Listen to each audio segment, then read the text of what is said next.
उद्याचा टाळेबंदाचा जो तुमचं आंदोलन आहे ते अटळ आहे का? उद्याचं आंदोलन अटळ आहे हे म्हणण्यापेक्षा अटळ आहेच, कारण आम्ही तशी मुख्याधिकाऱ्यांना प्रत्यक्ष भेटून हे निवेदन दिलेलं आहे की साहेब तुम्ही 40 दिवसानंतर देखील कुठला विषय पूर्ण केलेला नाहीये, तर त्यावेळेस तुम्ही अजूनही तुमच्याकडे अजून आठवडाभर आहे, त्या आठवड्याभरामध्ये तुम्ही याची उत्तरं द्या. जर तुम्ही हे उत्तर द्यायला जर सक्षम नसाल तर आम्हाला लिखित स्वरूपामध्ये आम्ही दिलेलं आहे की आम्हाला नगरपालिकेला टाळं लावावं लागेल, कारण आमच्या समस्या ऐकण्यासाठी जर का तुम्हाला वेळ नाहीये किंवा तुम्ही जर ते सक्षम नसाल तर त्या नगरपालिकेमध्ये लोकांनी यायचं कशासाठी?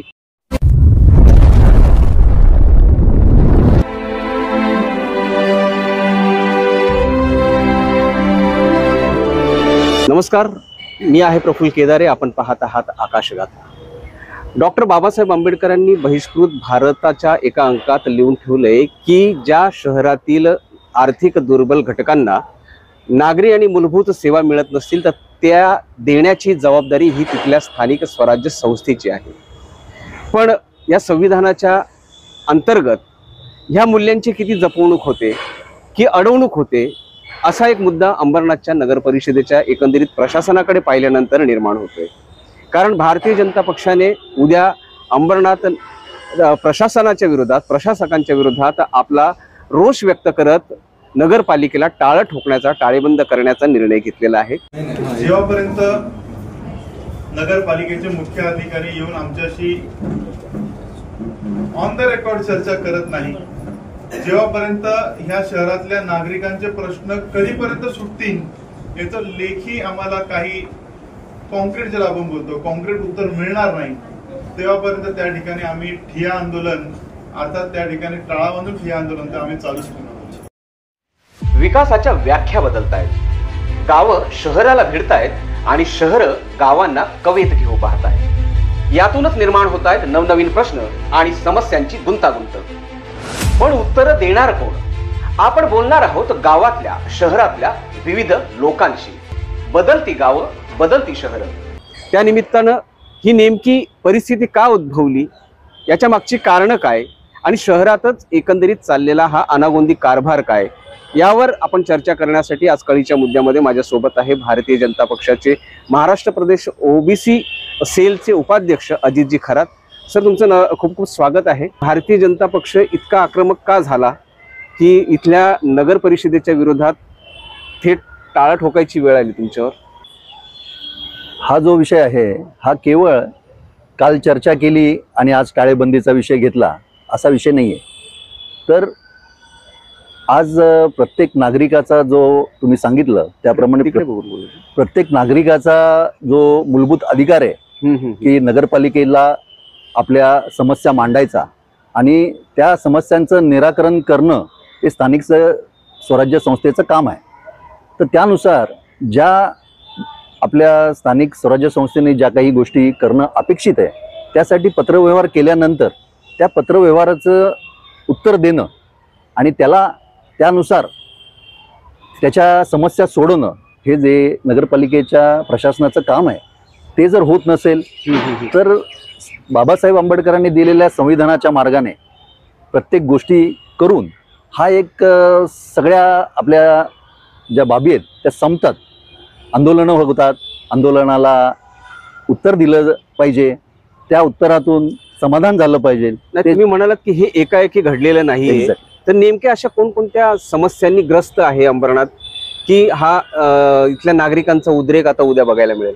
की ज्या नगरपालिके प्रशासनाचा जो भाग आहे, अंबरनाथ शहराला दिवे लावणं, रस्त्यावरती उजेड असणं आणि त्या रस्त्यावरती असलेल्या स्ट्रीट लाईट्स जर त्या तिथे नसतील, अंधार असेल, तर त्या ठिकाणी जे काही शहरामध्ये घडणाऱ्या चोऱ्या असतील त्या चोऱ्यांबरोबरच महिलांच्या छेडछाड होण्याचे प्रकार घडतात संध्याकाळच्या अंधाराला घेऊन. त्याचबरोबर त्या रस्त्यावरती घडणारे शेकडो अपघात घडलेले आहेत. हे अपघात जे आहेत हे अपघात घडण्यासाठी जर पुरेसा प्रकाश व्यवस्था जर का रस्त्यावर नसेल तर अपघात हे घडणारच.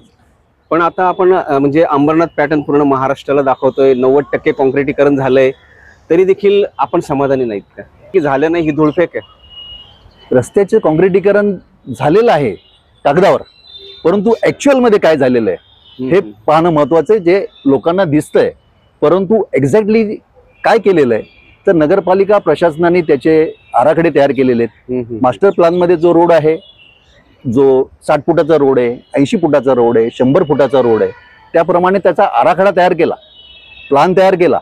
परंतु तो प्लान तयार केलेला असताना जेव्हा इम्प्लिमेंटेशन होतं, जेव्हा त्या कॉन्क्रीटच्या रोडचं काम प्रत्यक्षात होतं, त्यावेळेस तो रोड देखील जर 60 फुटाचा तर 60 फुटाचाच झाला पाहिजे. बरोबर आहे. 25 फुटाचा रोड 60 फुटाचा केला जातो, त्याचा मास्टर प्लॅन मध्ये तो 60 फुटाचा आहे, तर त्या रोडला 60 फूट पूर्ण मोकळं करून देणं हे प्रशासनाचं काम आहे. त्याच्यामध्ये अतिक्रमण असेल तर ते अतिक्रमण काढणं हे अतिक्रमण विभागाचं काम आहे, नगरपालिका प्रशासनाचं काम आहे. हे मुख्याधिकाऱ्यांनी पूर्ण करून हे त्या ठेकेदाराला देणं अपेक्षित आहे.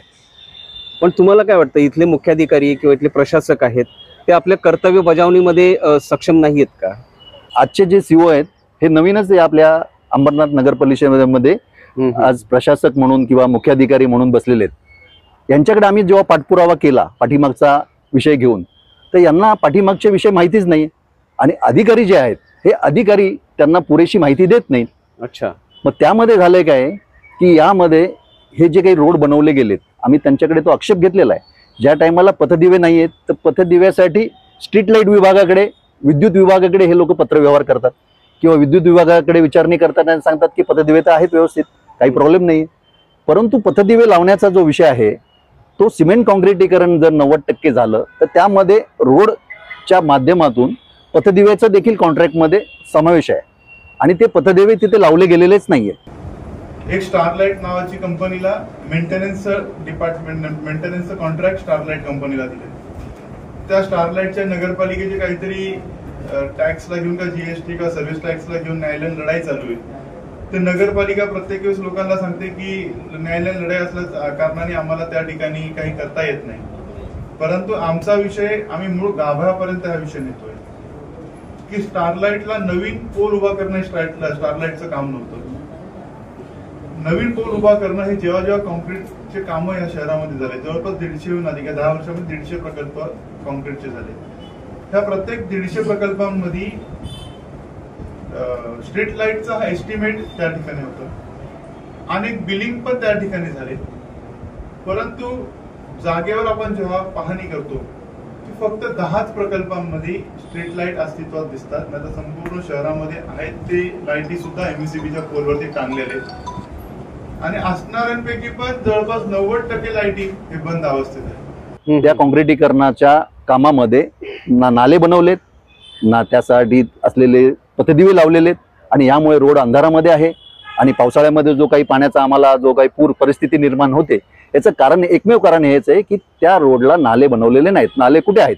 महायुतीच्या माध्यमातून बघतोय की मुख्यमंत्री आपले आहेत, नगर रचना विभागाचे उपमुख्यमंत्री आपले आहेत, MMRD तुमच्या ताब्यात आहे. एवढं असताना देखील इथल्या अधिकाऱ्यांवर तुमचा वचक नाही का?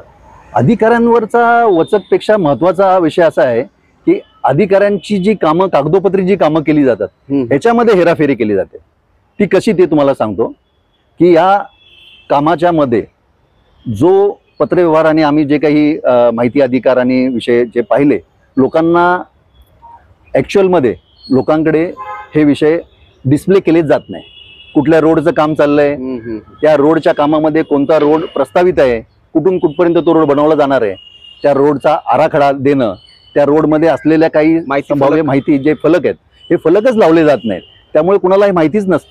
माहिती अधिकारामध्ये आम्ही मागायला लागतं आणि माहितीसाठी 4-4 वर्ष लागतात, तोपर्यंत रोडचे पैसे बिल खाऊन ती फस्त केली जातात. म्हणजे माहिती अधिकार असेल किंवा नागरी सेवा हक्क अधिनियम असेल याचं पालन होत नाही, इथे कोणतंही पालन होत नाही. असे अधिकाऱ्यांना यासाठी शास्ती लागल्याचे विषय आहेत. अंबरनाथचा जो सीओ असतो त्याच्याकडेच जबाबदारी दिलेली आहे प्रशासक म्हणून, त्या प्रशासकाचं काम त्यांना पाहायचंय. त्याचबरोबर दुसरी जबाबदारी असते स्थानिक स्वराज्य संस्थांचे समन्वयक पण आहेत जिल्हाधिकारी कार्यालयात. ते स्थानिक स्वराज्य संस्थांचे समन्वयक म्हणजे आपल्या नगरपालिकेचे जे सीओ आहेत, त्या नगरपालिका विभागाचे जिल्हा कलेक्टर ऑफिसचे सीओ जे आहेत हे देखील आमचे अंबरनाथ नगरपालिकेचे सीओंकडेच तो चार्ज आहे, ॲडिशनल चार्ज. त्यामुळे विषय असा होतो की अंबरनाथची जर तक्रार दिली तर अंबरनाथची तक्रार पहिली गोष्ट आहे की प्रशासकाने सॉल्व्ह केली पाहिजे. पण प्रशासक म्हणून मुख्याधिकारीच आहेत, ते भेटण्यासाठी आणि त्यांनी विषय देण्यासाठी पूर्णत्व येत नसतात, ज्याच्यासाठी आम्ही हा विषय घेतोय. आज इथे पाहाल तर आज 25 ते 40 बॉडीगार्ड इथे उभे केलेत. कोणासाठी केलेत?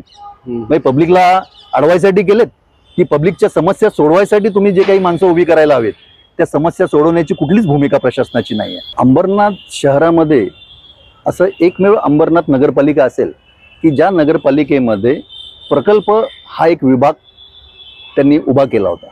प्रकल्प विभागासाठी एक कॅबिन होती आणि त्या कॅबिनमध्ये प्रकल्प विभागाचे 4 माणसं बसायचे. त्याचा प्रकल्प विभागाचा प्रमुख म्हणून एक टेबल होता. परंतु आज अशी परिस्थिती आहे, आज ज्या टायमाला मुख्याधिकाऱ्यांशी जेव्हा आम्ही चर्चा केली त्यावेळेस मुख्याधिकाऱ्यांनी तुम्ही गेल्या 40 दिवसामधला आम्हाला अहवाल देखील दिला नाही. ही साधी गोष्ट ज्यावेळेस विचारली त्यावेळेस त्यांनी सांगितलं की आम्हाला अधिकाऱ्यांनी सांगितलं की प्रकल्प विभागाचे कुठली ऑर्डर निघालेली आम्हाला दिसून येत नाही, फक्त प्रकल्प विभागाचे आमच्याकडे आम्ही पाहणी केली त्यामध्ये त्याच्या वर्क ऑर्डर तेवढ्या दिसून येत आहेत. म्हणजे तो विभागच बेकायदेशीर आहे का? तो विभागच बेकायदेशीर आहे असं यावेळेस आता निष्पन्न व्हायला लागलेलं आहे.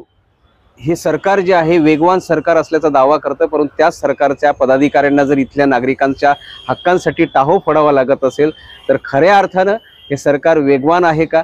आणि आपल्या अखत्यारीतील अशा अधिकाऱ्यांवर अंकुश रोखण्यामध्ये, अंकुश ठेवण्यामध्ये समर्थ आहे का? हे उद्याच्या आंदोलनानंतर आपल्याला बघायला मिळेल.